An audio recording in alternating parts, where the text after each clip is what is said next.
Okay. Well, okay, this is the first episode of my attempt to broadcast to Facebook and YouTube at the same time. So, um, I hope it works. Wherever you are watching, if you're watching on Facebook, if you're watching on YouTube, if you're part of the inner circle, then you can try out both for me. But yeah, welcome. Welcome back to another episode of the Lovecraft Using Podcast. I thought I was going to crash and burn there for a second, Ian, but I think we're okay. You can blame me if it goes wrong. Oh, Pete's that's beard okay. swooped in for the rescue. I was gonna blame Pete's beard if that Yeah, happened. Pete's beard, which is it's got this weird coloration that just goes. This is completely natural. Like this is all white and gray, and then there's like darkness right here that like just works out really well for me. Mine glad looked we're like recording that this. once upon a time. I had something besides white. Yeah, I need to get to your color because I want to do so I play Santa Claus for my wife's nonprofit every year, and I really hate the beard. So I just decided to try and grow it out, see what happens. Pete's All Beard right. sounds like a really edgy bad name. Oh yeah, Pete. Now opening for Depeche Mode, Pete's Beard. Weird. All right. Yes, we are. The Hi, other Phil. thing, yeah, we are awesome. The other thing I had to do today was just tell people to go directly to the Facebook page and to the YouTube page, which it works fine. It's just not as streamlined as I want. So I will do like a million tests between now and next Sunday, and we'll get it figured out. Anyway, if you're new, if you're watching on Facebook and you're like, who are these dorks on my screen? We do this every Sunday, Lovecraft Using Podcast. We talk about horror, weird fiction, cosmic horror, Lovecraftian horror, and whatever else happens to enter our mind at the time. And again, if you are watching live on either one, let me know how the sound is. So a lot of the times we have a guest. Today our guest is Ian Rogers. Hey, man. Hey, how's it going? Good. Thanks for having me back. No, thanks for coming. And then, well, let's do introductions after after Mark explains the Godzilla thing. So you got your son's roommate wants to start watching Godzilla. So my son's roommate, she's 25. She's decided that she really wants to get into watching Godzilla films, and like as you do at 25, right? Because that's where we all started with Godzilla. Not. So my son was asking me where to start, and I was like, okay, well, first of all, Godzilla Godzilla minus zero or whatever the new one was. -1. Yeah, -1. Really, really good. Yeah. He disagreed. He thought it was a little plotting and too focused on people rather than the monster. And I was like, no. There's like two camps. That's what made the movie better. There's like two camps in the world. It's like not enough monster, not enough actual story. And these two groups will never, ever, ever be happy. So yeah, I thought -1 was just the perfect balance of both, but what do I know? So anyway, Mark, where should we start? All right. Well, and what should we not watch? What should you not watch? Well, I don't know. For a 25-year-old, I mean, there's a lot of great stuff, say, in Shin Godzilla from 2016, but you want to talk about plotting. I mean, Plodding. Oh my Lord, this thing goes on forever. Oh yeah, but it's still it's a pretty impressive movie, but it's hard it's too long to my mind. But I mean, I still like it. It's freaking Godzilla. But the original 1954 Japanese original Godzilla. It's my favorite monster movie of all time, if not my favorite movie of all time. I absolutely love it. I've probably seen it well over 100 times. and then add the English version with Raymond Burr. God knows how many times I've seen it, but it is the perfect balance of dark, very well plotted. You know, the human story is really what it's all about, but it's got Godzilla, and it just as impressive as can be, especially for 1954. I mean, these were It's humans, but with Godzilla. first, yeah, first time that scale of special effects was done with a monster, and there's so much innovative stuff, and the themes are powerful, the music is fantastic, so that is an absolute must see. The other end of the spectrum, which is the probably one of the world's silliest movies, is like Godzilla versus Megalon from 1963. It's got a handful of really cool special effects scenes, but it was made for like 4-year-olds and people like me who can be 4-year-olds at heart when so minded. But This is the wrestling match Godzilla movie. oh yeah, oh God, yes, yeah, it's silly, absolutely. You know, rubber suited clowns bouncing around and bashing each other, and but it's fun. Yeah, I still enjoy it.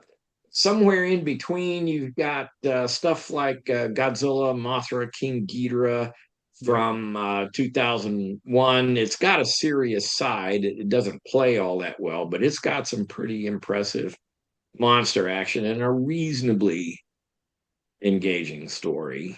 I was thinking There's Godzilla versus the Smog Monster. Oh yeah, yeah, that's a favorite of mine because it's so freaking weird. I mean, I saw it when I was 12 years old at the drive-in theater, and by then I was a diehard Daikaiju freak. I mean, I had already memorized the soundtracks, every word of dialogue from like Godzilla versus the Thing and Destroy All Monsters.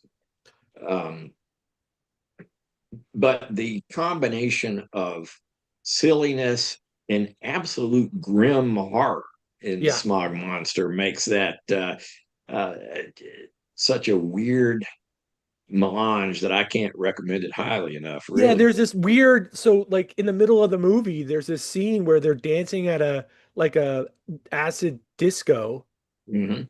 and like you've got weird shapes dropping, and like everybody's like getting down and boogieing to psycho tripping music. Psycho rock, yeah. Then Down and the boogieing. Smog Monster comes through and they just get reduced to skeletons. Yeah. There's actually a fabulous moment of special effects right there where this they're all in this nightclub, and one of Petra's arms or appendages comes slithering down the stairs, and it's got to be this mammoth uh, prop that comes down, and it's glistening and dripping acid and stuff. And then when it pulls back, though, there's this little kitten sitting in a pool of slime, and it meows, and it's just heart wrenching to see that thing. Wow. So that's a moment where I went from, oh my God, that's so cool, to, oh my God, what have they done? And then it gets really goofy. Yeah. Was the cat okay though? Did the cat make it out okay? Yeah, the cat survived. That is the important thing. Yeah, they actually, the guy, the dialogue was such that, the creature consumes poison, but it didn't eat up the cat. Mm.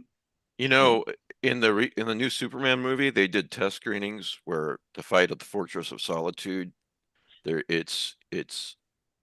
show more of Crypto, the dog, fighting the bad guys, and Crypto gets hurt and everything, and audiences were extremely displeased. So they cut all that from the movie. So like, kill everyone, but not Well, the that's dog. me. That's Well, me. that's in me my too. That's writing, me too. Yeah. the way I write, what I read, what I watch.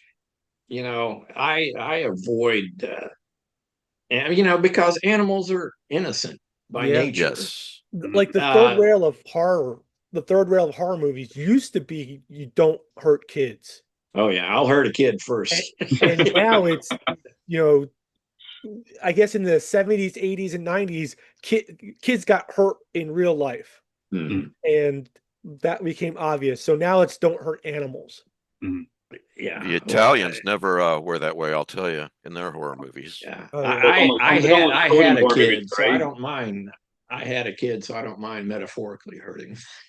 Yeah. If you see a dog in a horror movie for a certain period of time, you knew something awful was going to happen to Yeah. it. You know, I don't know if it. I mean, it goes back to Jaws, but it's probably happened before that, and obviously many times after that. But almost always a dog. I think it's because people love their dogs. Dogs are considered very loyal animals. So it hits home, and of course, I guess that's what horror is supposed to do. But yeah, I'd heard about this the thing with Crypto and Superman. It's just like Yeah, even when it's not real, even with the super dog, you don't hurt the dog. Yeah. right. You know, and I do feel this way about kids, which is why I'm probably not going to watch The Institute. But those of you who do, be sure to let me know how it is. I think there's only one episode out right now, right? There's two. Mark, anything else on the Godzilla front before we do introductions? I think certainly the original Scott Godzilla says most minus kids have it one, coming. Godzilla minus one. I'm somewhere in between though. I mean, I love the human story, but I sure as shit would like to see some more of the monster in there. That those scenes do feel like they're over with mighty soon. I'd like to have a Is little bit more is of Son it. of Godzilla the one where him and his kid fight the giant spiders and they're shooting silly string out of their mouths? That's their webbing. Yeah. That's the one that I remember from my childhood because I'm a big arachnophobe, and obviously you're plays muted. a lot of humor because he can't. Baby Godzilla or Son of Godzilla can't shoot Ian, fire yet, so he's blowing these radioactive smoke rings. we don't talk about that, okay? You want to talk about Son of Godzilla? Some things we just don't talk about. But actually, Mark did mention something on his blog about a really terrific Godzilla book. Oh yeah, by my 70 friend Years Ed of Godzilla, and I Gazaczewski. think it's chock full of photographs, and I think every page is profusely illustrated, and I would say far more than half, 60 to 70%, are photos that literally have never been seen. Some of them were taken by Norman England on the sets of the movies, the later films. But it's a 400 plus page book, beautiful hardback. It's in there. I can go get it later if you want to see it. But it weighs 6.5 pounds. Whoa. And so I'm sitting there trying to read the thing, and it's getting heavier and heavier and heavier. But Ed Gazaczewski and Steve Reifel are, at least Ed particularly is a buddy of mine, because when I lived in Chicago in the 80s, we published Japanese Giants fanzine. And we really got hardcore into the special effects, the technical, factual stuff, not just, like, well, this is what happens in the movie and reviews and stuff. This was all very hardcore technical stuff that we got into. So this is sort of the culmination of Ed's life's work. And he and Steve, who wrote it, have done they did commentaries on a bunch of the classic media Godzilla releases and stuff, and they wrote a comprehensive biography of Ishiro Honda, who directed many of the Toho films. I think it's called Kurosawa. I mean Kurosawa. Ishiro Honda: A Life in Film from Godzilla to Kurosawa, and that is a very scholarly but just a brilliant book that they've done. Well, let's do introductions. I'm Mike Davis, the host of this podcast. We're interviewing Ian Rogers today, so we'll get to him last. Matt? Hi, I'm Matt. We have a cool little prize today. It's part of the Borderlands Press Little Book Series. It's Little Book Series 4. It's the Bronze Book of Weird Tales by Robert E. Howard. Nice little books. I ended up with an extra copy somehow. Send an email to ezingprizes@gmail.com. Put bronze in the subject heading. We'll draw a winner in 6 to 8 weeks, and it could be you. This has Pigeons from Hell, and it has Nice. The thing on the roof has got quite a few of his more well-known weird stories. If you want a chance to win it, well, enter. You never know. You might be the one to win. Can't win if you don't play. Right. Oh, The and I only gotta winning tell you, move is next week is a very special secret showing for Lovecraft Easy movie night. The show starts, I think, exactly at 8 p.m. Central Time. So I'm gonna open up the site. I'll post a link about 20 minutes to. It should be a lot of fun, but it's secret. I can't announce it in public like this. Can you tell me later? Oh, maybe. You could, but you won't. Right. Someone just said Bridget is back, so we'll go with her next. I love that though. It's like I only miss one episode and people miss me. It means a lot. They do. Hi, I'm Bridget. I write music, draw stuff, paint stuff, and you know, I don't know, cause mayhem. All right. Alan? Hey, my name's Alan, a artist, teacher, and keep the eZine webpage updated with games and movies. Mr. Rollick, what? Mr. Reanimator. Oh, Mr. Reanimator. Pete Rollick, Mr. Reanimator, apparently. Writer, editor, man about town. That's all I got. Mountain Man. Mountain Man, yes. You look like you could be in Jeremiah Johnson right now. Yep. Actually, I've like Sam Jaffe in the Dunwich Horror. Oh. I was thinking more Getting it down, unfamiliar. getting it out. You need to get a little off the top there. Yeah, I gotta, Yep. All right. Last but not least, Mark. Well, Mark Rainey, longtime writer of horrific, crafty things, editor of Death Realm magazine and a bunch of anthologies, and the Smog Monster is one of my best friends, I gotta tell you. Well, I'll tell you one thing. It already looks better, the video, than it usually does. Doesn't show all that crap on the screen. So anyway, yeah, Ian's the author of Every House is Haunted, a horror collection, the book Family, and his newest, I believe, book is The Underwood, right? That's right. So for those out there listening, don't know who you are, could you introduce yourself? Yeah, I'm Ian Rogers. I think most people, if they know me, would know me as the author of Every House is Haunted. That was my first book that came out way back in 2012. It was optioned by NBC Universal for a time. It was going to be a TV show, and then that didn't happen. And then it was picked up by Sam Raimi, who still has it right now, and he's in the process of turning one of the stories in the book into a film with some very talented people, some of whom I'm not allowed to talk about yet. So it's okay. It's okay. No one's watching. You can tell us. Yeah. I'll tell you afterwards. I'll tell you everything when we're not recording. Which story? I forget. In Every House is Haunted. It's a sort of a haunted house story with a bit of a twist called The House on Ashley Avenue. And all right, you won the Shirley Jackson for that. Nominated. I was a finalist. Nominated. Yeah. Well, you still get the rock. I was going to say I still get the rock, which is almost as good as winning the award itself. So it is. I didn't. I love that rock. I have it right here. I didn't win, but I got the rock, so I treasure it. Yeah. Yeah. No, it's a great award. You know, all my favorite people are sort of behind it, and I've always really admired the people who have been nominated and won. So it's you know, as far as awards go, I'm not really a big award chaser. Yeah. And anything that brings positive attention to your work is a good thing, of course. But the Shirley Jackson is one that it would be pretty cool to win that one.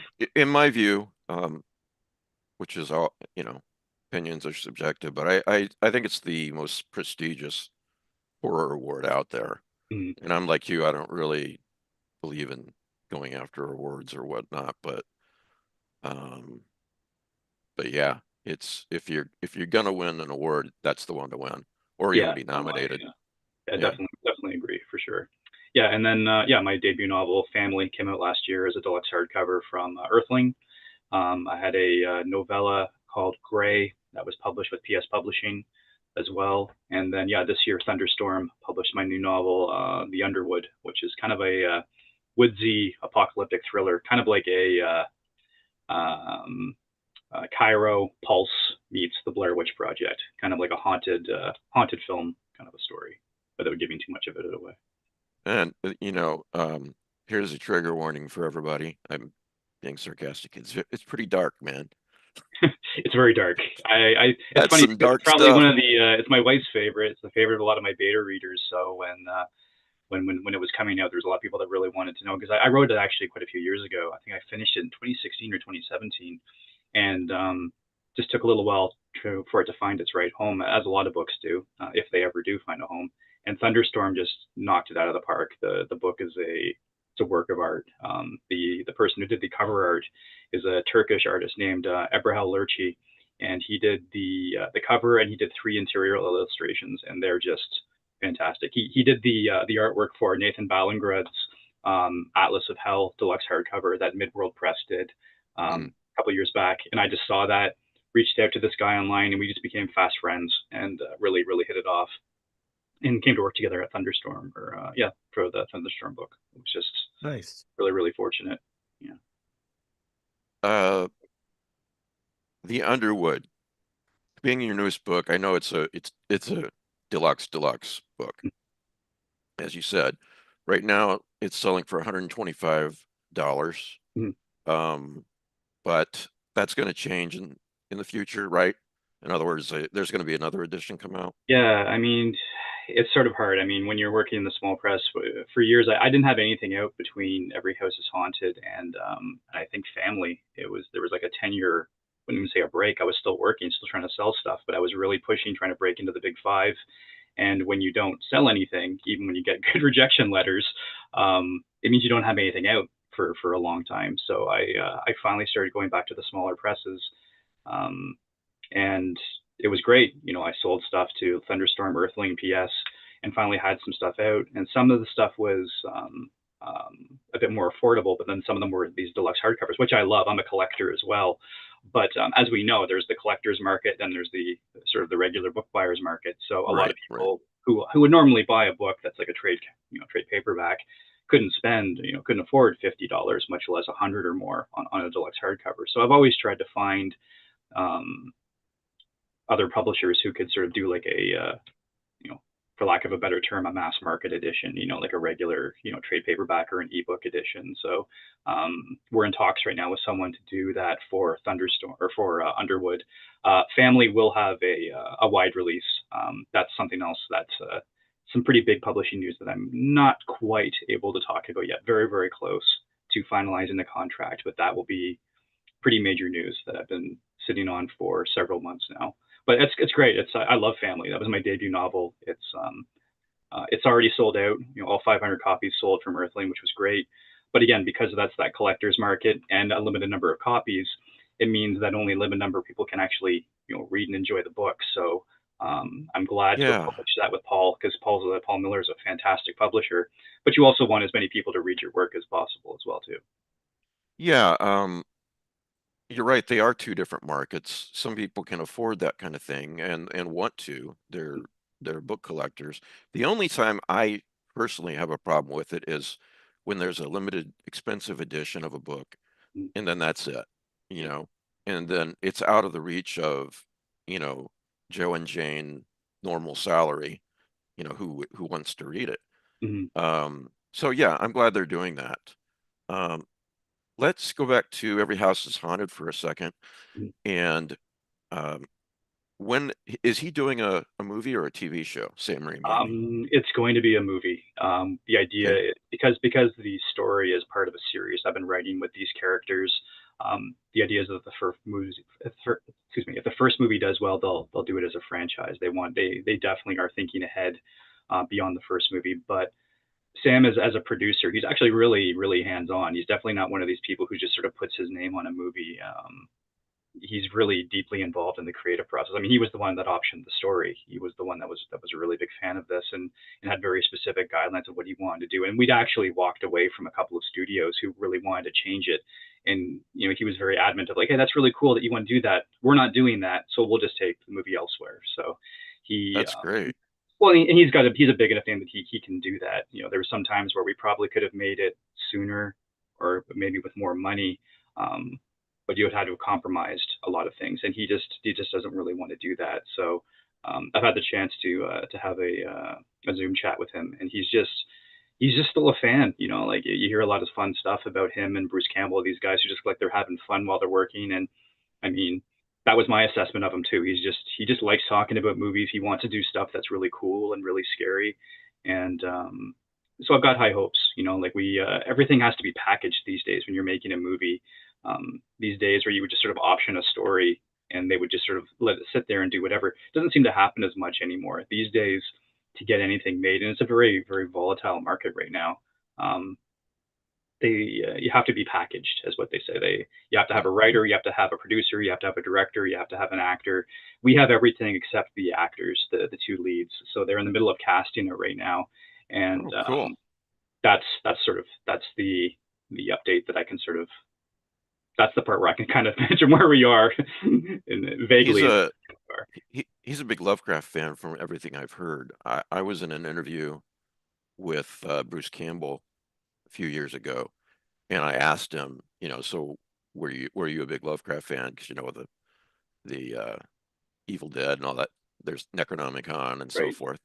And he's like, he kind of laughed and said, "No, hell no, that was all Sam." So. Well, yeah, it's a very literary family.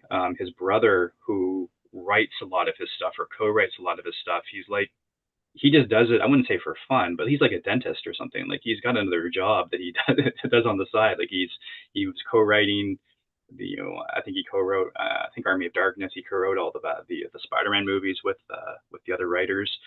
So it's definitely a very creative family. I don't know a lot about their upbringing, but I wouldn't be surprised if they had all kinds of books and stuff lying around their houses, like a lot of us did growing up, right? So yeah. Start. How did it come about? How did so you've got this collection out there, Every House is Haunted, a few years back, and how did it come about that Sam Raimi discovered it and wanted to make a movie out of one of the stories? Well, when it was originally optioned by NBC Universal, it was a guy named Roy Lee, who's a big producer. He was the one who basically started American remakes of Japanese horror movies like The Ring, The Grudge, The Eye. He was the one that started all that. It was his idea of going to these people and sort of saying, "Hey, can I buy these rights for these American remakes?" And it wasn't even just horror movies. I mean, it was like The Departed, The Lake House. These are all remakes. And I didn't even know some of these were remakes. So he was more known for the horror movies, but he was doing stuff with Keanu Reeves in The Lake House, Leonardo DiCaprio and Jack Nicholson in The Departed. These were all movies that he produced. Great movie. So he was in Toronto doing, I think he was there for the remake of Poltergeist. So he said, "Well, would you like to meet? Come down to my very fancy hotel." So I went down there with my wife and we met with him in person. And he just, again, another person who just really likes horror. He was just a big fan. He really wanted to work with me on this. He wanted me to be involved in the process because it was going to be a TV show at that time. Yeah. And like a lot of stuff, they wrote the pilot. The pilot didn't get shot, and that's sort of where it died. It's TV is even harder to make than film. And then the option expired, and what happened apparently was Roy Lee and Sam Raimi were friends. They'd actually produced the Grudge together, and then they'd also worked on I think Raimi also produced the Poltergeist reboot. He didn't direct it, I think he produced it. So they'd known each other for a while. So Roy went to Sam and said, "I really like this story. I couldn't do it as a TV show. Maybe you'd like to do it as a feature." So Sam read the book or read the story, reached out to me, and I said that this story is actually kind of connected to some other stories in my collection. And he said, "Well, send me the book then." So I sent him the collection, and he said, "Well, I'll just option the whole thing. I want to option all 22 stories." So I said, "Sure."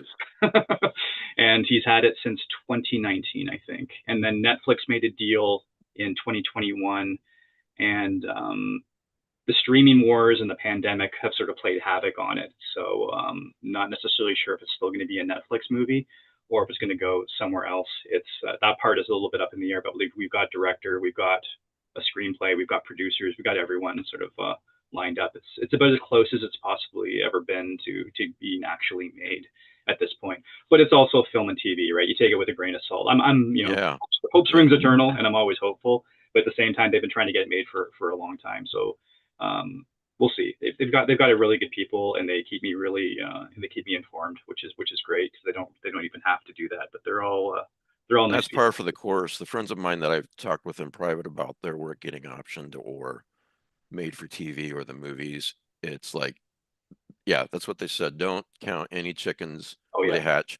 You know what? Don't even count on it until it's opening day. Okay? Yeah, that's what I've heard. Then Until for sure. you got the ticket, until you get the movie ticket in your hands, don't assume that this thing is going to get made. Look at a movie like what was that one that they completely canceled, Batgirl, where it's just like they did yeah. a $90 million tax write-off, and now no one will ever see that movie. So it can happen. Yeah. It can happen to big movies, not just the little ones. That's for sure. Yeah. Now, important question. When Sam Raimi said to you, hey, Ian, send me the book, did you say, it's on Amazon, buy it? Well, the best part is, the funniest part is, this is the thing that if I ever did talks as a writer, if I went and talked to, other, students or writers, Yeah. I don't want to mention who it is because I don't want to talk trash. It's not even talking trash, but it was sort of funny. But 3 months before that happened, a very big horror writer on the same level, I would say, as Raimi, that we would all know, approached me and wanted the rights to that same story, but they didn't want to pay for it. They wanted to shop it for free for a period of time. What? And my manager was like, Ian doesn't work for free. Like, everyone else on your end is getting paid. Even the guy who wrote the email to me is getting paid. But the writer whose story that you're a big fan of, that's the guy you're not going to pay. You want to shop this story for, which is so typically Hollywood. If they can get something for free, that they'll do it for free. And this was a person who had that year, it was a horror guy who had literally made a superhero movie that year that had made $1 billion at the box office. So it was kind of hard to sort of plead poverty at the same time. So I just, no, I'm just going to hold on to it. And then 3 months later, Sam came along and paid me cash money for the whole book. So that to me is my cautionary tale about why you don't give away your rights for free, because I'm a massive Sam Raimi fan. I've been a fan of his since I was a kid, when I watched the original Evil Dead way too young. So there's a very personal feeling for me for him working on this story, that he's a fan of my work. That really means a lot to me on a very personal level. Now imagine he had come to me and said, hey, I really like this story. I want to option the whole book. And I said, oh, I'm sorry. I gave that story away for free. Yeah. Go to this other guy.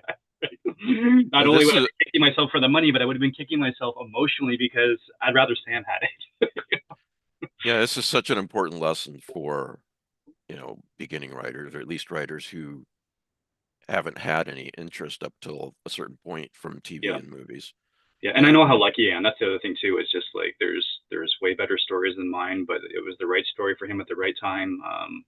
I'm always very critical of my work, but I mean, even in the community, I mean, if there's people who don't like my work, I'm sure there's someone that says, "Why is he optioning that guy's story? He should be optioning my story." That's what everyone says, right? When you're in this business, whenever we see a movie getting made, if you don't like it, but everything's subjective, right? So if I have any saving grace in this, I know how lucky I am, and being able to count him as a friend and as someone who's always been a big booster of my work. He was doing a Reddit shortly thereafter for some other movie that he was producing, and someone had asked him what was he reading that he was enjoying, and he name dropped my book.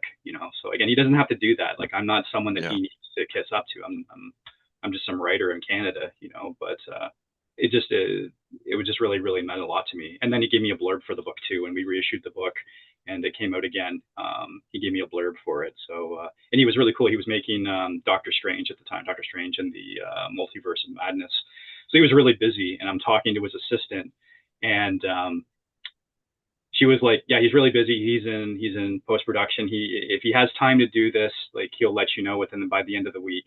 And he had, and then he gave me the blurb the next day and sent me a really nice note attached to it. But it was cool. Nice. The assistant had an MCU Studios email address, and I remember saying to my wife, Catherine, I'm talking to someone from Marvel. That was kind of neat too.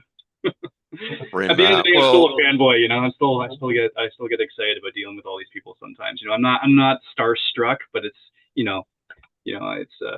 it's still kind of cool, with the stuff that you grew up with, and then you're working with them now, them on a personal level. It's pretty neat.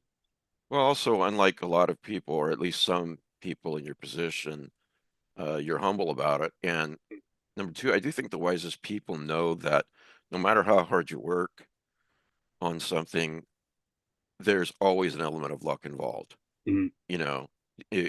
It's just, it could have not reached him. It could have very easily have not happened. Yeah. which has nothing to do with a quality of one story versus another story. Mm-hmm. Well, it was funny when he was making Doctor Strange, he was talking. There's two leads in the Every House is Haunted film, and he was talking about, oh, I just made this movie with these guys. I really like Benedict. I love Elizabeth Olsen. Like maybe they could be in this movie, sort of a thing. So I don't think they're not in any way content and up for this role. But he has a good time with what he's doing. And when we had our chat, he was very much of the mind that he just wants to work with good people. He tries to bring it's a business and he wants to do well with it. But he also, I think he realizes that if you do want to do well, and if you want to last in any creative endeavor, you should probably do stuff that you enjoy. Don't, if it starts to feel like work, you're not going to enjoy it as much. And these things are usually passion driven. That's where they start before they become a job, if they ever do. And that was something that even with my manager or even my attorney that I've got, they're good people and they want to work with other good people, because the business is so cutthroat, especially film and TV. That you need that good support system. You need people that are going to watch your back, that you can trust, because there's so many people in that business that you can't. So many elements that you can't control, that, try and surround yourself with good people, that you can work with, that you like. Yeah, that's why these panelists are on the podcast. Because they're good people. And I'm not being sarcastic. They're great. I've told this story before, but decades ago when I was managing a bagel place in Iowa, my boss, I was managing the store. My boss told me when I started, he said, "Be careful about who you hire, Mike." And I was like, "Well, what do you mean?" No, I'm not being sarcastic, Mark. And he goes, because he said, "Mike, the kind of people that you hire are the kind of people that you're going to attract, and I've never forgotten that, like attracts like. And so, yeah, it's good to hear that he does that. Yeah, well, it's important, I think. And again, like I've been publishing, I'm professionally. I sold my very first short story almost 20 years ago, and I think that, I think if you're in any creative type, you have your times when you just get depressed by whatever reason, rejection or just burnout, and you just feel like you're going to quit. And I feel that way constantly. So that's like something that you just feel every few months, every few years. And I think always the cure to that is, again, you surround yourself with people who are not, they're not just going to boost you up. They're not going to be, you don't need sycophants or anything like that, but people who are just positive, people who believe in you, whether it's family or friends. But even even the people I work with, there's a reason why. And I could say like a manager or a lawyer, I think of them as friends because they're friendly people. They want me to succeed, and not just in the business way. They work with me because they believe in me on a creative level. And I think that's how you last in this business. I think that's the thing that sustains your passion. To me, anyway, that's just how I work. No, I agree. Another important lesson here, I think, too, is, be easy for, especially a beginning writer to look at Ian Rogers and go, "Oh, Sam Raimi optioned his book.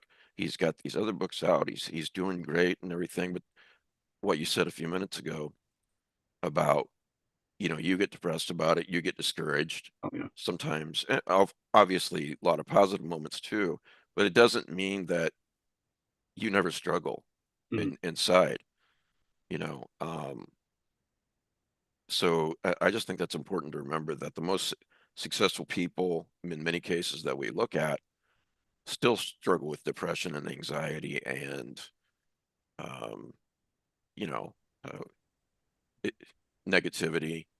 And a lot of times they're their own worst critic, as it sounds like you are. So. Oh yeah, definitely. Well, I think I don't know any writer who doesn't at least say there's a few rules of writing that they don't have to constantly relearn on some sort of a semi-regular basis. Like even the advice that I would give is like, yeah, I'm bad for following that sometimes. Like, oh, don't do this or do that. It's like, yeah, I'm guilty of not doing that, or I have to relearn that lesson. It's for everything that you learn, I feel like I wouldn't say there's new problems, but sometimes I look back and I'm thinking, oh, writing used to seem so simple, and now it seems harder. It's like, well, was it simple back then, or did I just not have that experience now? So it's hard. I mean, hindsight is always 20/20, but I'm always trying to get back to that place, or where I enjoy it. Even if I've got a deadline, even if there's pressure for something from an editor or an agent seeing something, I'm always trying to enjoy myself, sort of like Elmore Leonard, who basically said that, if it writes like work, it's going to read like work, like you don't want people who are like picking up your book, and if it's a slog for them to read, Right. there's plenty of other books that they can be reading other than yours if they're not having a good time. So it's, yeah, if I'm ever trying to keep my eye on the ball on one thing, it's just looking at it through the eyes of, am I having a good time while I'm writing this, or is it a slog? Because sometimes too, it's just like, it should be work, but it shouldn't be so hard or tedious that you're not enjoying yourself, because I think that will infuse itself into the work itself on some level. Well, you only get one life, right? Yeah. Might do your best at least to spend as much of that life as you can doing things that you enjoy, Mm-hmm. instead of, yeah. Yeah, go ahead. There's that I don't know if it's apocryphal or not, but there's a story about Bruce Campbell, like the year after Oh yeah. Evil Dead came out. He goes into a mall and he goes to the shoe store and he fills out a job application.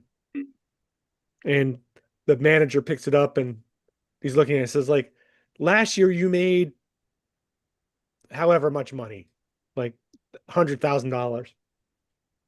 And so why are you applying for a shoe salesman job?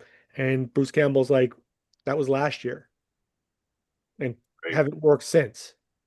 That reminds me of another Bruce Campbell story, Pete. Oh, Yeah, you may or may not know. Remember the show Burn Notice about a yeah, spy in Miami, yes. and he's the main guy's friend. All right. I saw an interview. This all started around, I think the show started around 2008 or so. In an interview after a couple seasons, Bruce Campbell said, quote, "This is the most successful thing I've ever done," Mhm. which really Wasn't it on, like, surprised me. wasn't it on, Huh? like, TNT or USA or something like that? USA. USA, yeah.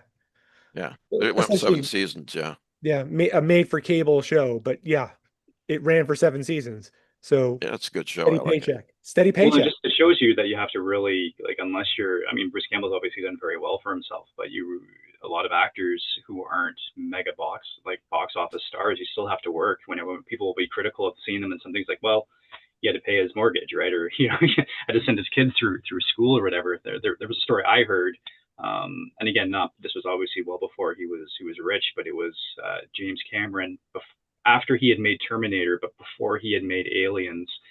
And Terminator had done fairly well, but he wasn't rich. I think he had used his money to pay off a bunch of debt, and he had been working for Roger Corman.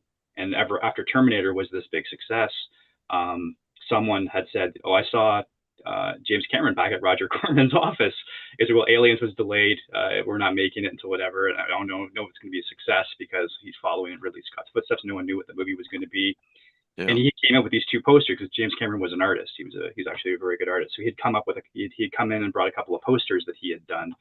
And this person was like, "You just made Terminator with its huge success with this actor, Arnold Schwarzenegger, who we were projecting he's going to be a really big actor. Like he had just done Conan, he had done other things. So even Schwarzenegger wasn't super huge yet, but was also on his way." And this guy says to Cameron, like, "Why are you drawing posters? Like you just did Terminator, you're about to do Aliens." And he just said, "Man's got to eat." Like he was just doing it to work.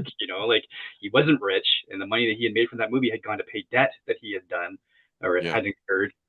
But there's that perception of what they make versus the reality. A writer friend told me that when you're unless you're when you're working in any creative field, you're basically buying time. So like he would say, like, "Oh, I signed a publishing deal that bought me 2 years." So like before he has to, like, that's if you're responsible and you can parse your money out over a period of time, that's how long that money would last him. But when you're not getting, like, say, like a biweekly or a monthly paycheck, you have to be a bit more responsible with your finances because you get chunks of money over time. Right.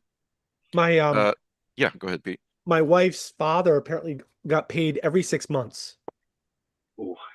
instead of getting a paycheck every 2 weeks. So like they had to pay all their back bills and then whatever they could do to pay forward Mhm. and then figure out what they could live off of week to week. Like I can't imagine trying to budget like that, but Yeah. My wife works for the university and she gets paid monthly. And even for us, where it's just like if money is a little tight, she's like, Ian, sell something, sell a story, sell an option or something. We need money. We don't even have kids. It's really just us. But it's the state of the world, right? Don't have kids. Especially if you're gonna make it. Like I write full time. I was fortunate and I'm very lucky. But I also most of my money comes from film and television. Publishing actually pays the least amount of. I don't know any writer who isn't hybridizing. I do film and TV. I do video games. I do graphic novels, and publishing pays the least of that. Unfortunately, it's just the way it is. But I love it. That's ironically, that's the one that I love. I love writing books. That's the thing I want to do most of all. The film and TV stuff is cool, but if the movie's great, I'll be like, yeah, of course it's great. Look at the story it's based on, And if the movie's awful, it's like, well, Hollywood screwed me, like that's that old story, So the writer's in the best position possible with Paul Tremblay, right? Paul's a good friend, and he got this big M. Night Shyamalan movie. And I was just thinking about that. I was debating whether to mention that or not. Yeah. Well, I don't, and Paul's been very public about how he was treated during that and the stuff that he did, and that wasn't anywhere on the movie or the DVD, the extras that he took part in. Not to mention, regardless of what Shyamalan did with the movie himself and the source material, especially the ending, that's between that's so subjective. I'm biased because I'm an author and I'm Paul's friend, but in my opinion, the book was better. But it's still a big deal, obviously. It was, yeah. You've got a major filmmaker adapting your book, so I couldn't be happier for him. But yeah, in terms of sort of how it went out, it's just saying, it's like you say all the time, it's like, hey, Paul, just hope you made a lot of money off it, regardless of what happened, Well, I think Stephen King said once, no matter, because he's had some duds made for sure, and some great ones, but he said he said a friend told me that no matter what the movie is or does, they can't change one word that you've written in the book. Right. Yep. We have a friend who's a writer and in the movie business, and his significant other is in the film publicity business, and it's her job to turn turds into pre-sale gold. Right. But every once in a while, when we see them and we talk there, it's like, yeah, lots of people got fired over this film. Mm-hmm. And it's never the director or the producer. It's always low-level people. And like, you'll never understand why, like, directors or producers who have produced garbage after garbage after garbage keep getting options to produce stuff, but they do. And it's something I don't understand. I don't think anybody understands it. There's sort of like name power, even if you're a bad producer. Anyway. Yeah, no, absolutely. The weird Paul industry. told me that he said for whatever reason, he said, Mike, writers are looked down on in Hollywood. So he goes, my agent, I think he said agent, is just trying to label me creator instead of writer.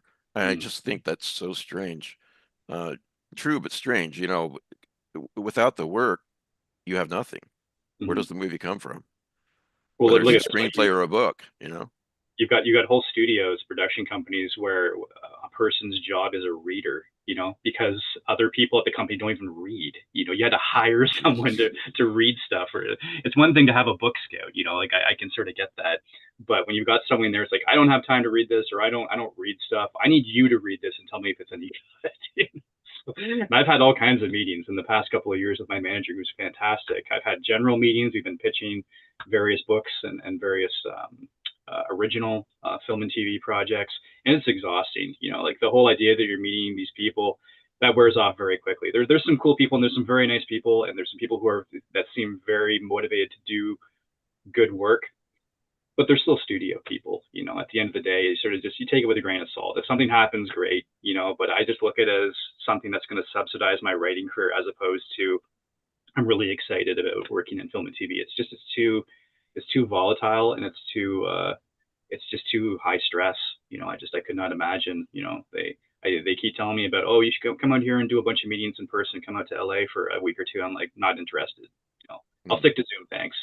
If something gets into production, absolutely. Like I'm a consultant. I'm working on the Every House is Haunted film, And if they want to bring me to the set for a few days, absolutely, you know. But that's more related to the experience I've had with Sam Raimi and Roy Lee, who are kind of like friends almost. You know, more acquaintances. I wouldn't say I don't want to imply that we're good friends, but it's more of the relationship I have with those two as opposed to them being what their roles are within the film system.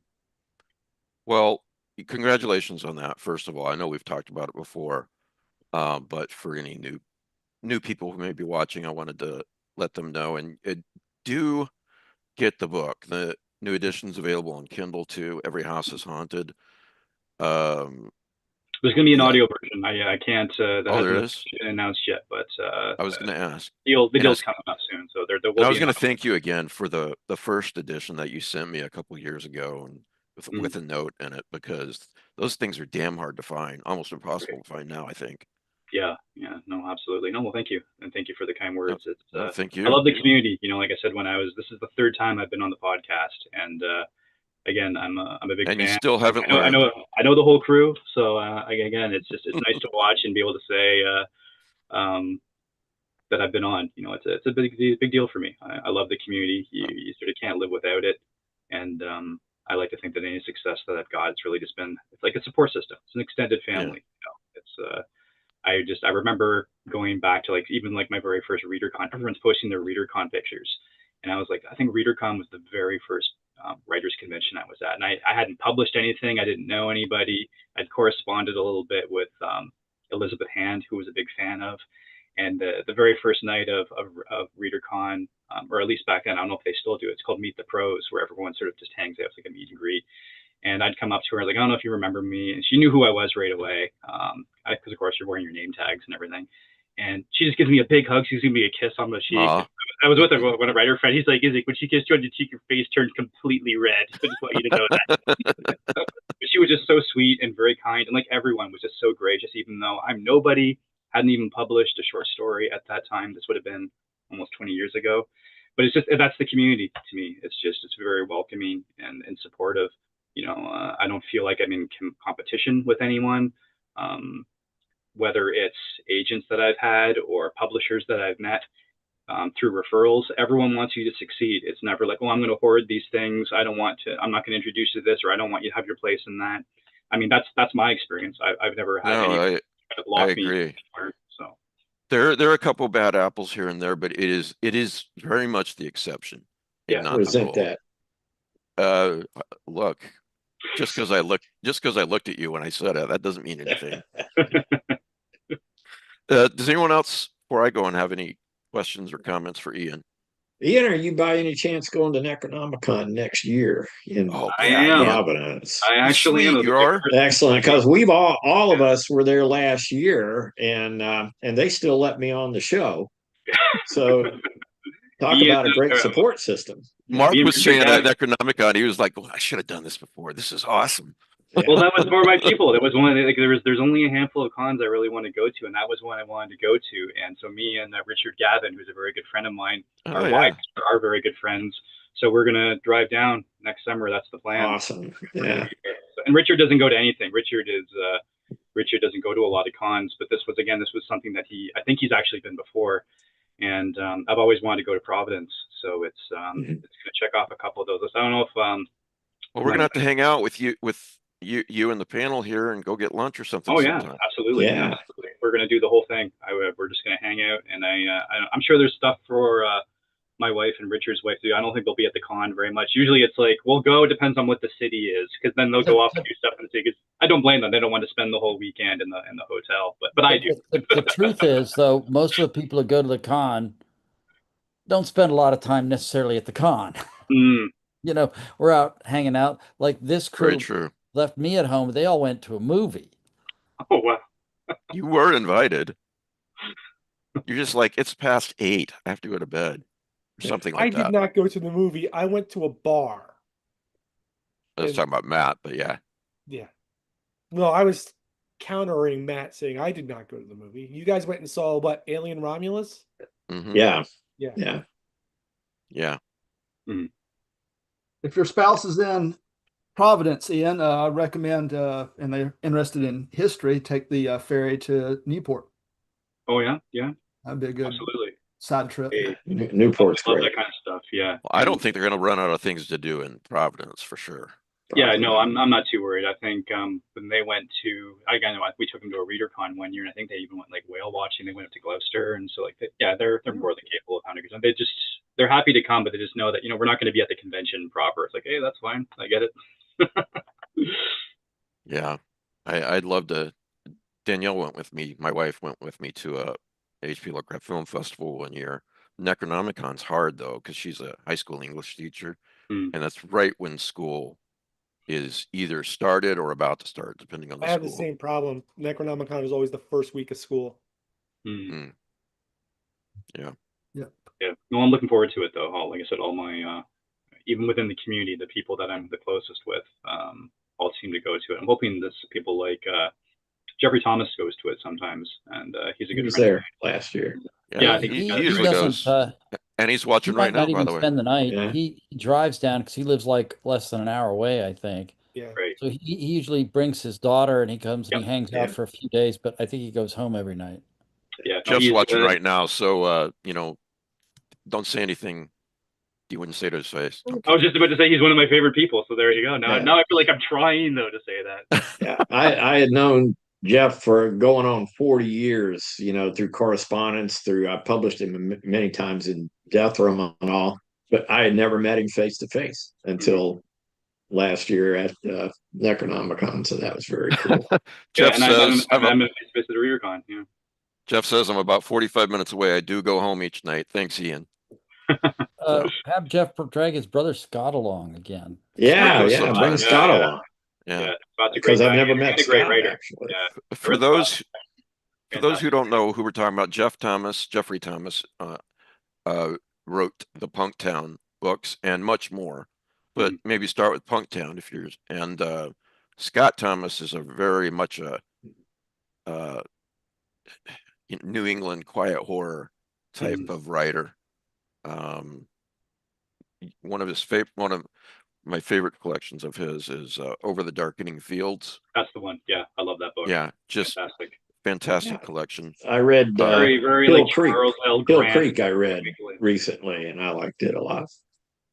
Kill Creek. Is that the same Scott Thomas? Yeah. I don't think so. No. No. I thought no. Is he not? I thought it was. There's two Scott Thomas writers.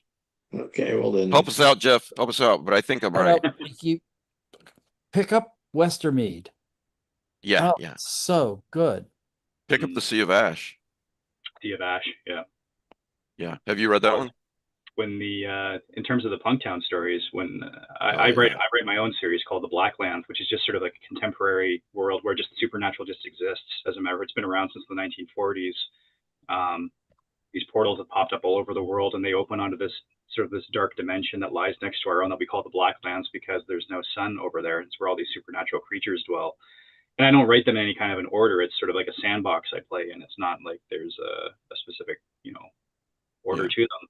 But whenever I compare them, I always compare them to, my inspiration was Jeffrey Thomas's Punktown series, in the same way that you don't really need to know the whole background. He usually provides enough so you enjoy the story. But if you've read many of them, it sort of enriches that experience. He doesn't exclude the casual reader, but if you're a fan, you're going to get so much more enjoyment if you read more of those stories. But that was my guide to it, in terms of, I hadn't seen a lot of people who were doing a series that wasn't locked in. It's like, oh no, you can't read that because you have to read these. However, you have to do all this homework, right? And I didn't want to do that. I wanted to have these stories out there, and Jeff was kind of like my mentor in that way. Not that he was doing anything, giving me any specific advice directly, but he was, as a fan, and seeing that's how you do it. That's how you do it right, with a series. Well, while you're on that topic, name a couple of books and stories set in the Blacklands.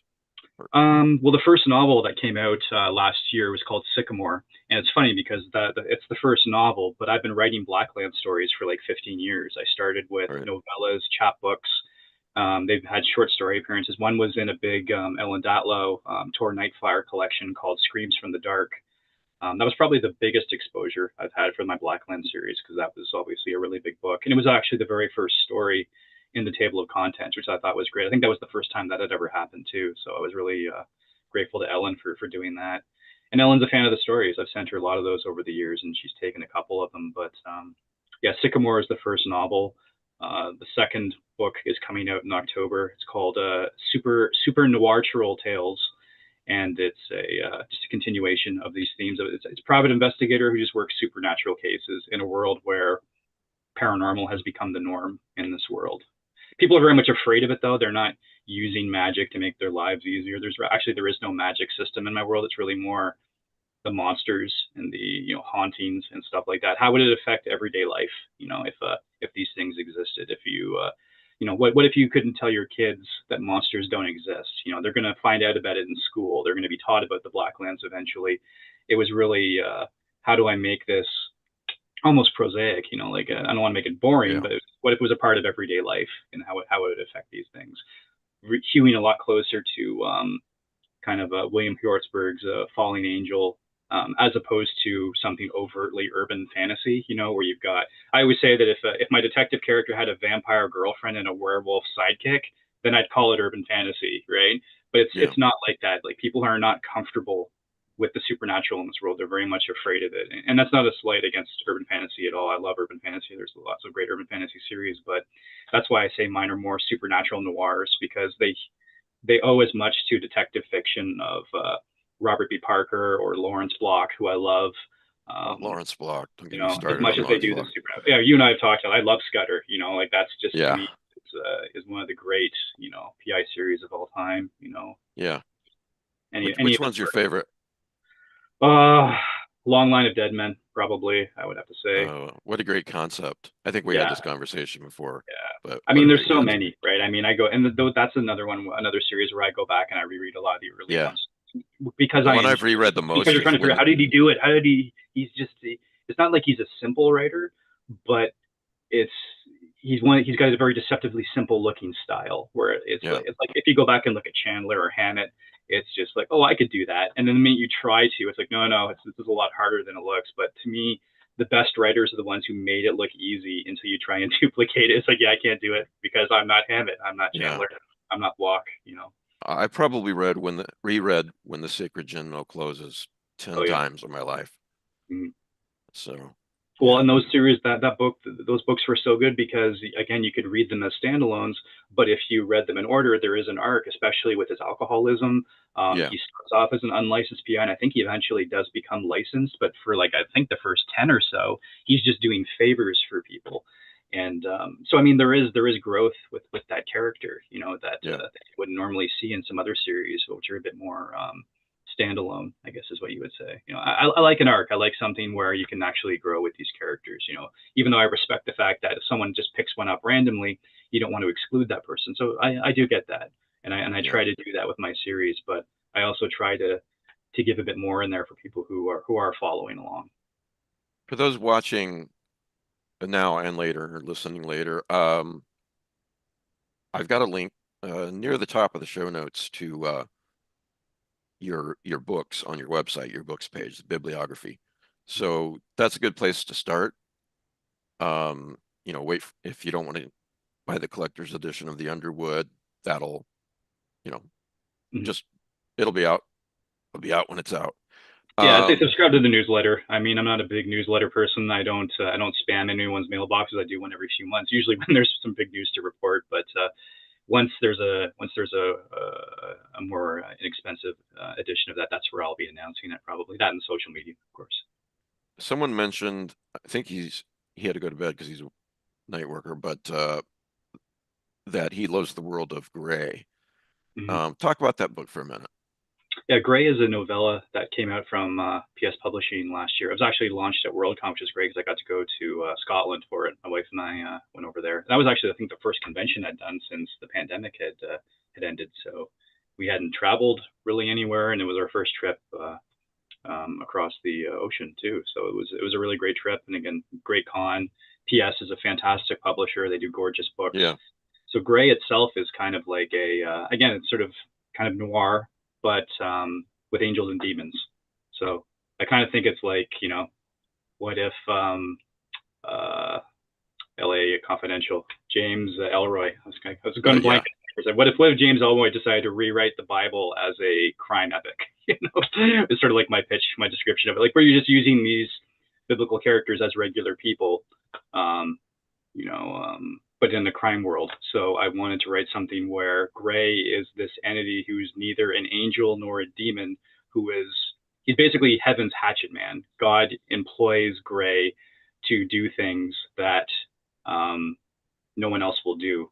So in the story of Gray, the last soul in the Hall of Souls, the Guff, has been stolen by the devil and his children, the seven deadly sins, who are kind of like Ocean's 11, except demons. There was a while where I was calling it Reservoir Demons, but basically what these characters were like. Again, reimagining these characters as criminals. So they've stolen the soul, and they've basically kicked the apocalypse into gear. So Gray has to get the soul back. So he has to go from heaven to earth, that's in the end times, and then into hell to sort of retrieve this thing. So yeah, it was a lot of fun. It's very, very soaked in the first person PI kind of a voice, I guess you would say, but it's also quite grim. It's definitely horror and apocalyptic. It's a weird story. That's one that I haven't had a chance to read, that I don't own. Are there any plans for Kindle? Do you know? There actually is an e version, so it is available electronically. I don't know if it's on Amazon. I know that PS sells an electronic version directly off their website. Oh, okay, that's why I couldn't find it. Yeah, okay. It's with their books, even on Amazon. Sometimes it's on Amazon, and sometimes it sort of isn't. It's not sort of consistent. See you, Pete. Thanks for being here. Tell your daughter happy birthday. You're muted. So yeah, it was a fun, weird story that I just enjoyed. Can anyone hear Pete? Because I think he's muted. Never mind. He was. He is gone. He's gone. Okay.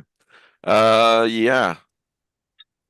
It's his daughter's 16th birthday, and I was like, "What are you doing here?" So, I guess they're doing stuff now, though. Yeah. Anyone else have questions for Ian, and not the capital of Assyria questions? Anything like that? No. We have to do I talk a lot, so no one has any questions. I already told them everything they need to know. And I was going to ask, what's coming up next for you, besides the reprints of the second editions of things like The Underwood and so forth? Yeah, Supernatural Tales comes out in October. Technically, it's a reprint. It was actually the very first Blacklands book that came out, but it was published by a really small press called Burning Effigy, and they went out of business like a month after the book came out. So no one really saw that book. So it's even though it's being published as a reprint, it's basically a new book. So that's the second book in the Blacklands series, and then the re-release of Family will be out next year. And again, I can't really say too much about it, but that'll be my big book. That's my big news.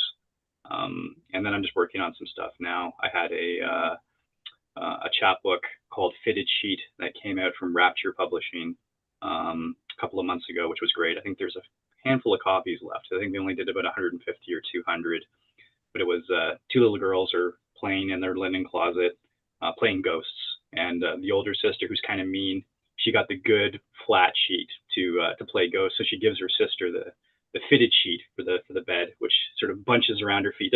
Can't play a good ghost in it, but she becomes a real ghost, and hilarity ensues and horror. I think it was just a fun story to write that they published as this chapbook with some great artwork from Chris Panettiere. So yeah, that's the most recent stuff I've had out. Well,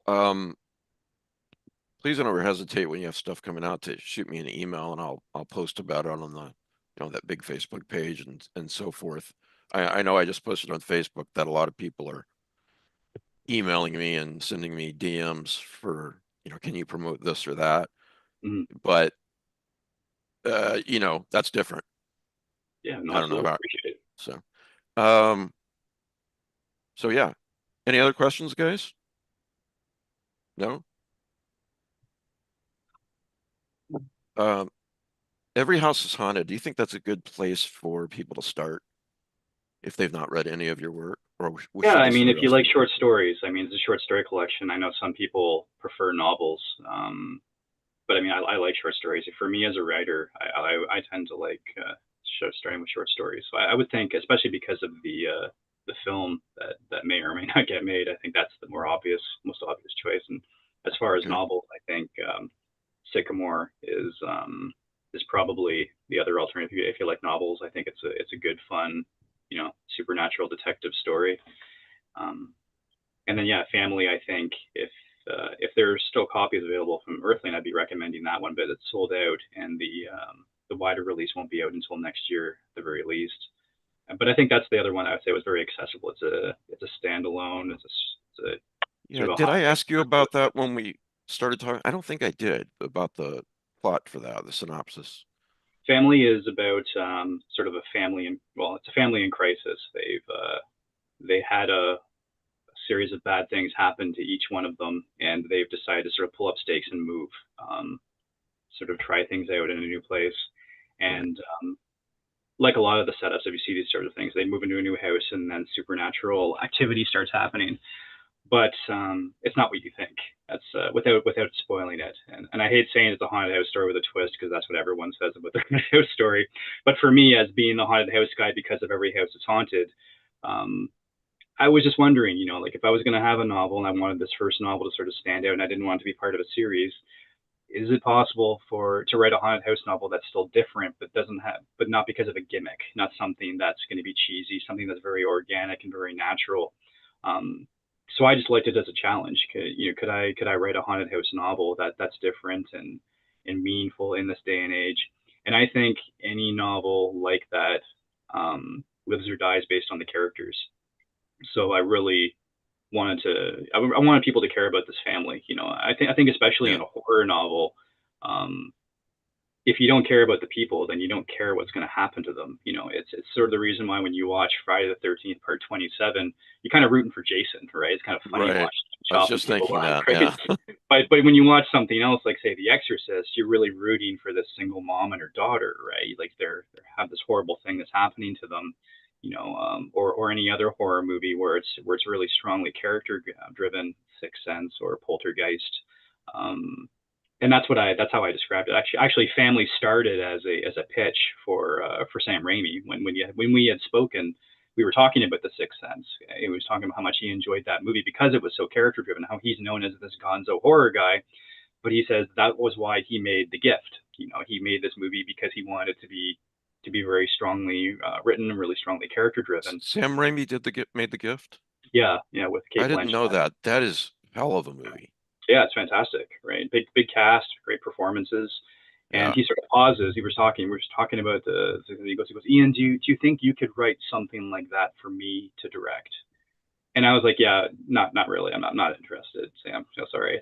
I'm more sure you did. I'm more the screwball comedy guy, So, but I wrote Family. I wrote a 20-page treatment for him, and he liked it, but not enough to sort of really. He was doing something else. He's directed another movie right now, actually. That's he just finished. But then when I went to Paul Miller at Earthling, and he knew who I was, and he wanted to work with me, and I said. I think I'd actually sent him The Underwood, and he says he liked it, but it wasn't quite what he was looking for. He said, "Did I have anything else?" And I said, "Well, I've got this treatment for Family, this film that I pitched to Sam Raimi." He said, "Well, send it to me, but chop off the ending." He goes, "I don't want to read the ending. I like to be surprised." So I was like, "Okay, that's kind of cool." So I chopped off the last page, sent it to him, and he said, "This is great. I love this." He says, "Could you write it in 6 months?" And this would have been my first novel, and of course I was scared shitless about it. So I said, of course, absolutely, not a problem. And that is the answer. Ended up being one of the worst summers personally of my life. My family, my wife's family, there was a lot of medical stuff on their side. My wife and I are fine, but our families are not. They're still not really. So it was a horrible time to be working, but it ended up being the thing that helped me. So it was actually kind of ironic. I'm writing a book about family. The book is called Family, while my family and my wife's family are kind of falling apart. And so I finished it, made it to deadline, and then I dedicated the book. I think I can almost even remember watching what. I got it right here. If you don't mind me reading this, but this was the line I was at the time. I said, "There's the family you're born with, and there's the one you find along the way through life. This book is dedicated with much love, to the Rogers family and the Verhulst family." Verhulst family is my wife's family. because there was really no one else to write it to dedicate it to, and because of when I wrote it to for that book at that time, it was these things are all, timing is everything, and Yeah. so yeah, that was how that story started. It was this pitch, and that was how I described it. So I said, this is basically, I was envisioning it as kind of like a spiritual successor to Poltergeist, which is one of my favorite horror films. It's a horror film that it's more concerned with the scares and the threats as opposed to the body count, because no one even dies in Poltergeist, and yet in my mind, it's one of the scariest horror movies of all time. It's there's some really disturbing visuals in that, and I thought that it was just a great look at suburban life rocked on its heels by this supernatural crisis that they can't tell anybody about. The father has to lie about it to his boss. Their kid is missing. Like it's almost like a crime. Like they can't tell the police, that their child is gone because the kid's in the TV. But there was just so many elements I loved about that. So that was how I sort of envisioned Family was. Yeah, it's a kind of a haunted house story with a twist. It's kind of a spiritual successor of Poltergeist. Everything I loved about that movie, but really, it's going to live or die based on whether or not people really like these people, like this family. Yeah. Well, again, for everyone listening, I included the link to Ian's website right to the page where he lists his books. So check that out. Yeah, like you said, you could, if you've not read Ian's work, you could start with Every House is Haunted for a collection of short stories, or if you want to read a novel, Family. And yeah, thanks, Ian. We're going to talk about a couple of other things. Do you want to, for a few minutes, you want to stick around, or you need me Yeah, to I run? can stick around for a little bit. My wife's going to be getting dinner shortly, but I may duck out at some point. But thank you again for having me so much, and for Oh, thanks for being on. welcoming me. Appreciate it always. Yeah, thank you very much for being on. I wanted to ask everybody what they're reading and watching right now. We can start with whoever. Mike, I got it. I'm going to head on out shortly here, but I am going to show you. That's the big ass Oh gosh, that was a Godzilla. great book. Holy moly. That is 400 some pages. And like I said, it weighs over Looks like 6 pounds, but every freaking page, I mean, it's just loaded with all kinds of, I don't know if you can see, I can barely hold it up. It's so damn heavy. But, then you've got spreads. I mean, everything from the first Godzilla to Godzilla -1, and it's just absolutely, it's scholarly writing and yet absolutely engaging. It's beautiful stuff. If you love Godzilla, that is your book right there. It's right now it's #1 on Amazon in like as many categories as they could put up there. And like I said, Ed was a good friend of mine, so of course I'm going to promote him all I can. It's #1 in 6-pound books. What's that? Is it #1 in books that weigh over 6 pounds? Probably. Almost It's #1 in certainly. books between 6 pounds and 7 pounds. It's Yeah, #1. yeah. That's number one Thanks, in books Mark. that you should not drop on your foot. Oh yeah, it's Godzilla size, man. It really is. All right, well, I got to head on out, but it All was a right, lot see of you, Mark. fun. And Thank you. Ian, thanks so much, man. I hope I get to meet you in person at next Necronomicon. Yeah. That would be I'll see you freaking there. awesome, man. Definitely. Take care now.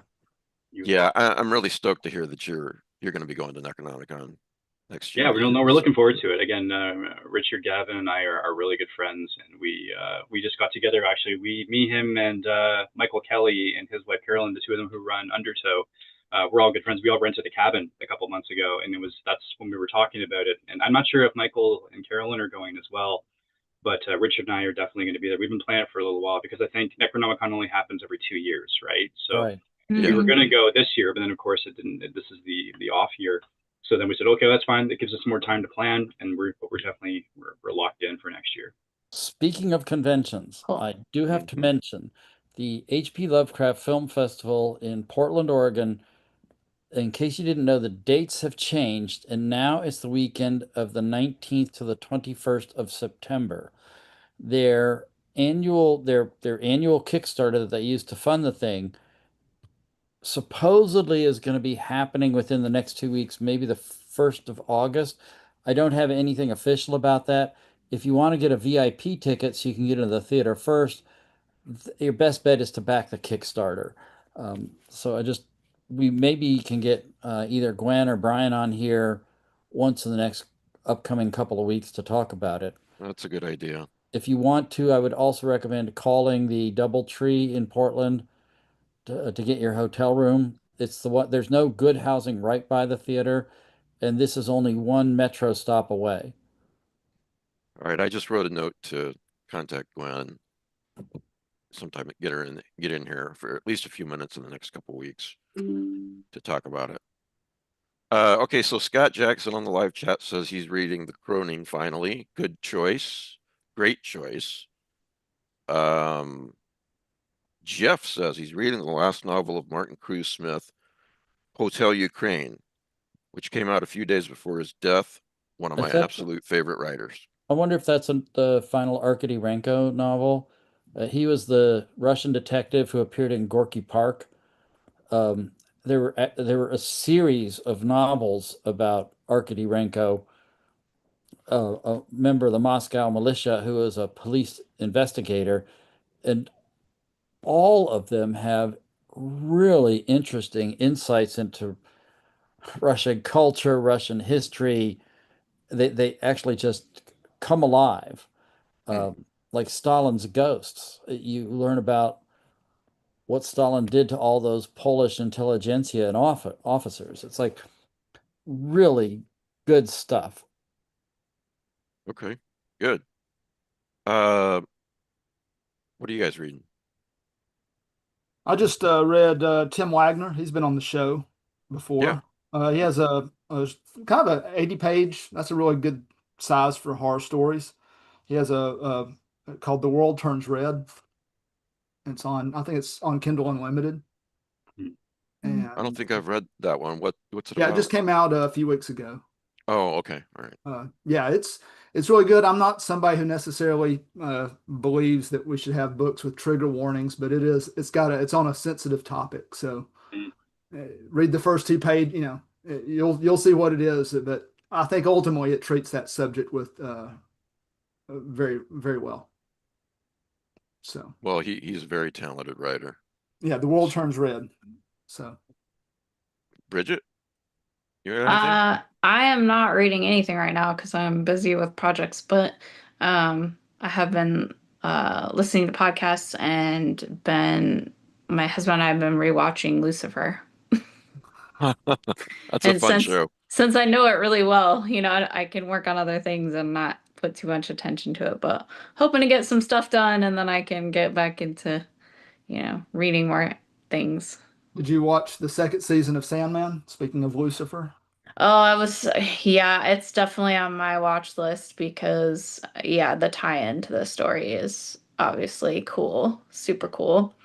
I kind of was wondering have you watched the whole season 2 yet? Yes. Oh, because you already know the answer. But like my brain was thinking that would be kind of cool if when Lucifer leaves and goes that he turns into the actor from Lucifer. I remember that when that moment occurred, I said, I told my wife, now we need to start watching Lucifer again. Yes, He that's showed awesome. up in Crisis on Infinite Earths too on the CW. Yes. And that came out. Nice. He was in there for a couple of minutes. You made me think, Bridget, a couple of days ago, I read a couple of articles online about why we rewatch TV shows and have comfort shows. Here's one on Reader's Digest says, yes, it is beneficial for you to play that episodes of Friends again. Learn why rewatching shows may be good for your mental health. It just goes all into it because I've got my comfort shows too that I probably never mentioned on the show. What could they be? Yeah, and I'm like, all right, what's wrong with me that I'm doing this? And it's okay to watch those baking mysteries on Hallmark over and over. I wouldn't go that far. That's a little projecting, Matt, isn't it? I don't know what you're talking My about. wife and I, we watch true crime before we go to bed. Like our comfort show to put on with the sleep timer is Forensic Files. How messed up is that? I'm not even joking. Like my father was a cop. He was RCMP. But my wife has got no excuse. Her parents were teachers. So like I'm allowed to be messed up because like my family were all military cops. So it's just like no judgment there. That's great. Okay, so speaking of true crime, yeah, it was a while ago, but I saw a movie on Shudder called The Red Room. Did anybody watch that? It's a I've French heard of that. I didn't It's a see it. French movie. and it's this woman who's a model, and she's obsessed with true crime, and she starts going to this guy's trial. Um, and I can't really give much away more than that, other than you're questioning the whole movie, like, what is this deal with this lady? Is she fangirling? Is she investigating on her own? Like, what is she doing? And it's difficult to watch in some points, but the ending is so worth it. So I definitely recommend that one. It's good. Well, I guess spoilers are okay since Ian ruined The Exorcist for everybody. Well, that meets the Rollick 5-year rule for Yeah, sure. why? But yeah, by a large margin. That's funny. So it's called the Red Room. Yeah. Okay. So no, I spent Saturday delving Wait, through. hang on a second. Red Room, not Red Rum, right? Red Rum. That's a totally different type of movie. Yeah. Oh, sorry, Matt. Go ahead.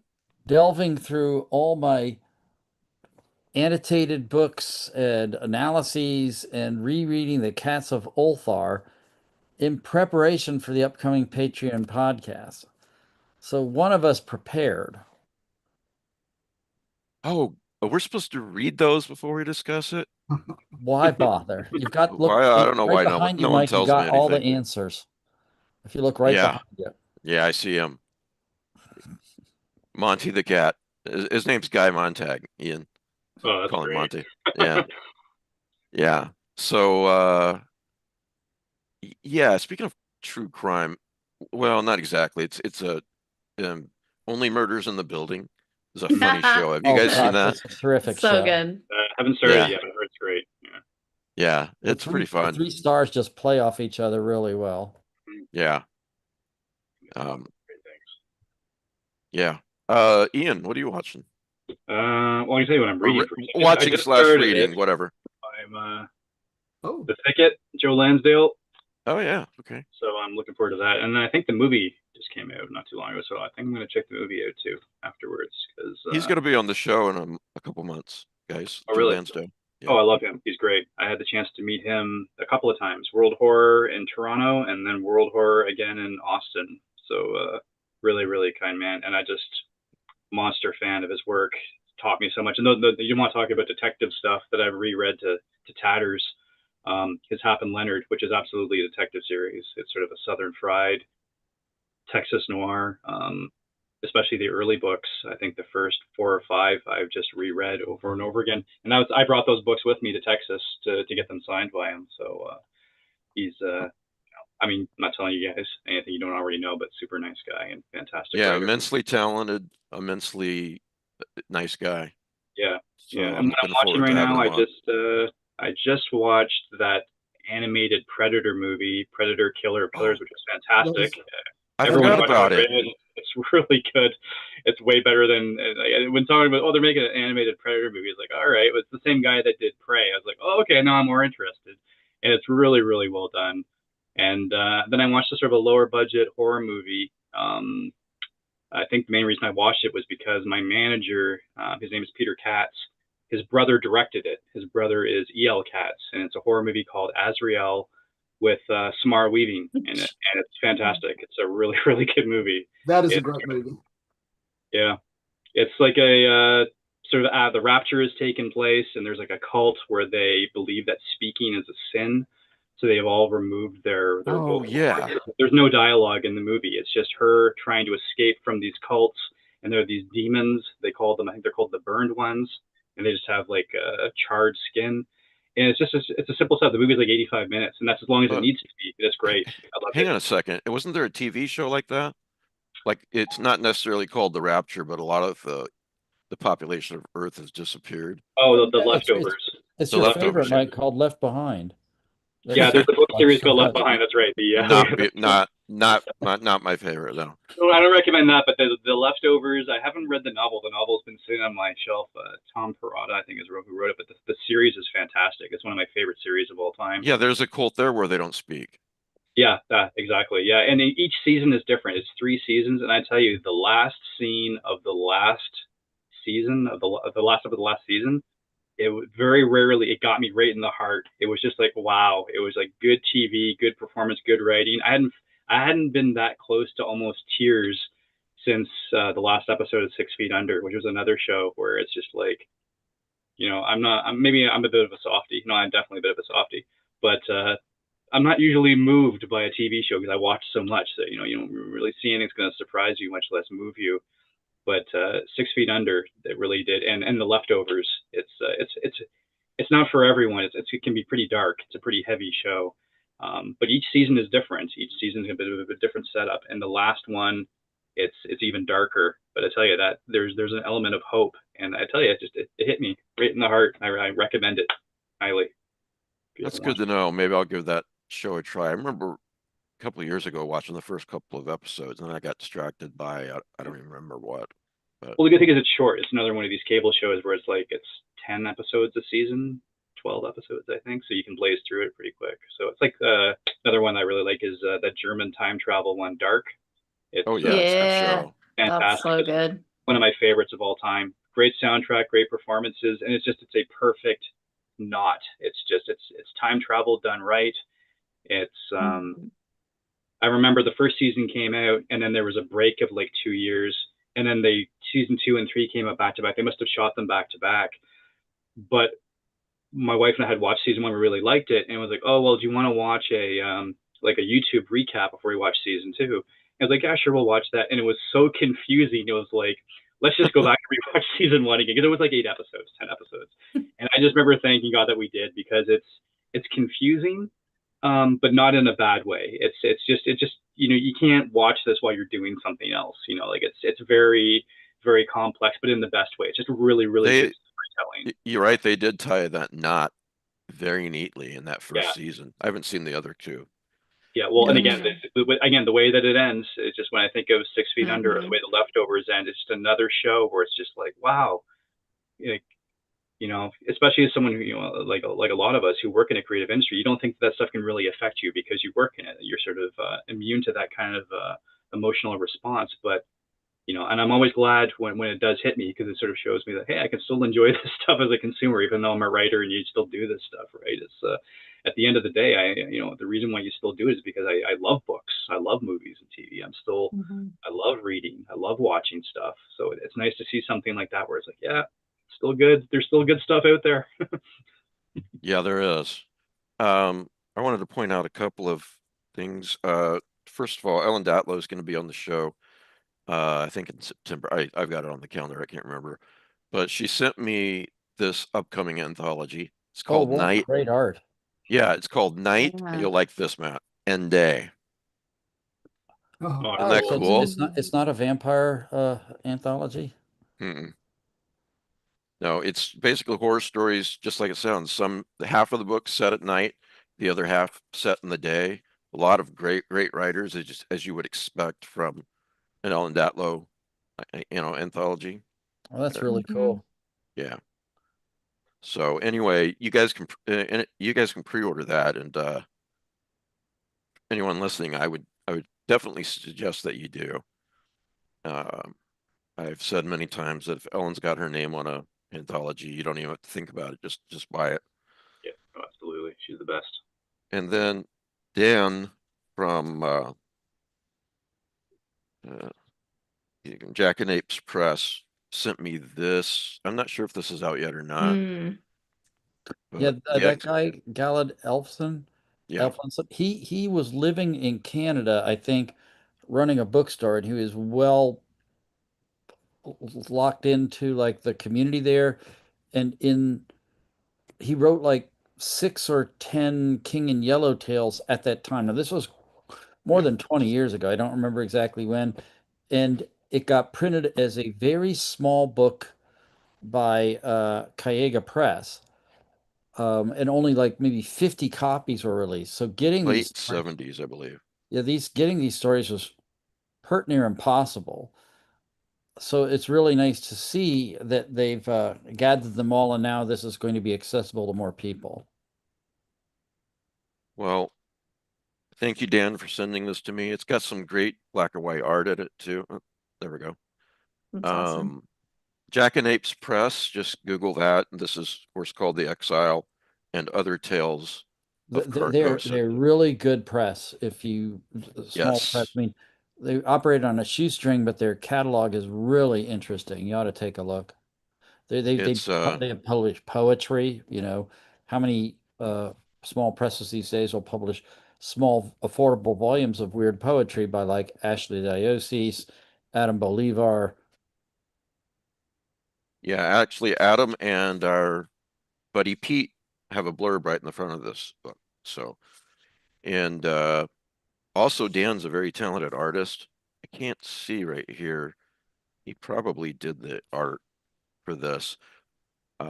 He gave me one of his Halloween, October/Halloween prints a while back, and I've got it hanging up in the book house. So, check out this Exile from Carcosa, Jackanapes Press, everybody, and also look at the rest of their catalog, because Matt's absolutely right. They've got a great catalog, and it's what Ian was saying a little bit ago, that all this stuff starts from passion, and we could only hope to make some money at it. But that's not what we started doing it. And I know the same thing is true of Dan and so many small presses. So I just don't ever want a small press to go out of business, which happens, and then people go, "Oh, I really like that press." Okay, how many books have you bought from them? Well, I've gotten around to buying any books yet. Well, there you go. So, and then, are you guys familiar with this? Blackwater, the Book of Fantastic Literature, edited by Alberto Manguel. Never heard of it. Well, it was published in the 70s, and excuse me, 1983, and it is a doorstopper. Wow.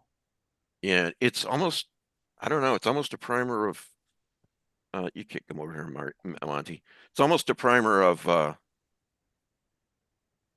I'm sure you've read many of the weird tales in this book, but I won't say it's right up there with the weird, anything like that, but the same kind of idea.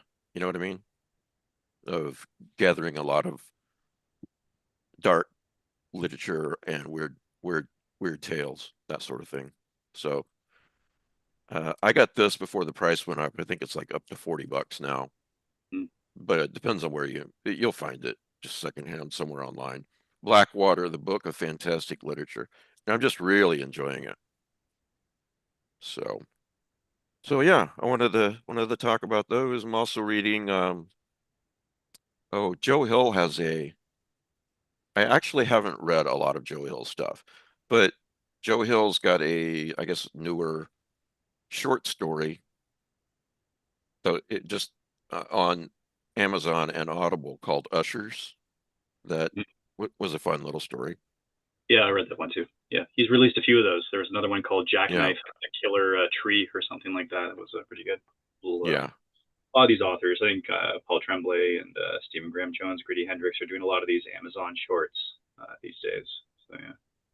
And then a listener told me the other day that there's a novelization of Session 9.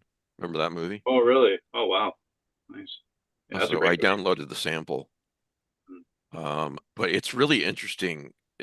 At the beginning, the director tells how the movie came about and how they snuck onto the grounds there to check it out, see if they wanted to, with some guides and everything. But it was completely unauthorized. It's really pretty neat. That's as far as I've gotten. But well, the DVD is great too. The DVD's got all these deleted scenes that almost a very different movie. There's a whole subplot with a patient who's still living there that you sort of get hints at in the existing movie. You just think it's a ghost or something that they're seeing, but there's a whole and an alternate ending because it played into the ending. Oh wow! I didn't know that. I've just seen because the place had closed down and they kicked out all the patients. One had come back to live there because she had nowhere else to go. And that's the person that one of the people that they're sort of seeing running around that you think is an apparition or this other person who had been wounded earlier in the film, but it almost changes the entire movie. So yeah, you probably saw all the extras, interviews with the actors and everything, and how spooked they got when they were there. It's been like 20 years since I looked at all these, but I remember one actor, correct me if I'm wrong, was talking about when he was on the roof of this place, you know, hearing a voice telling him to jump, that kind of thing. Right. So, Well, now I have to say, like, it's a bit crude, but David Caruso, when the one dude is telling him, like, oh, you're going to come with me, and I want you to come with me, so I need to keep an eye on you. And David Caruso, I'm not going to drop an F-bomb on your show, but he just goes, hey, F you. And it's this great close in. It's just like, it's one of the great, I'm just going to throw it out there. You could probably YouTube it. It's probably other, but I don't know if it's just the delivery or because it's David Caruso, but I'm probably not the first one who says that, but there's just something really great. Because these two guys, this is like, they're at loggerheads throughout the whole movie, and this is where they hear someone running around, and it's like, oh no, now we have to actually go find someone. They're all against each other, but now, oh no, there is someone else in this building, and it just, you know, it's you know, tempers are high, and that's when he just drops this line to him, and even the camera shot is great. It's probably been memed to death, but I just remember saying to my wife and saying, that's one of the great F-bombs drops of all time, I think. So. well, I'm definitely due for a rewatch. I'm gonna say another reason to rewatch the movie anyway. I actually have to jump though. My wife is texting me for my. I'm gonna wrap it up too. Thanks for being here, Ian. I really appreciate it. Yeah, thanks for having me. Thanks for letting me be part of the conversation. It's great. Next week, SP Muskowski, guys. We're gonna talk about what lies. Yeah, we're gonna talk about what lies beneath because it's the 25th anniversary, and she wanted to talk about it. Yeah. One last word. We have a prize, if you remember. It's a little bronze book of weird tales by Robert E. Howard from Borderland Press. If you want to enter to win a copy, to try to win a copy of this, send an email to ezineprizes@gmail.com. We'll draw a winner probably in about 8 weeks. So you got plenty of time to get your entry in. Who knows? You might win this book. Just put bronze in the subject heading. Thank you, everybody. Thank you, Ian. Thank you. Better go eat or whatever your wife is telling you to do. Yeah, because she says she's going to feed it to the cat if I don't come out soon. So. Oh. Yeah. I'm not going to eat tonight, but at least I was on the. I don't want that. All right.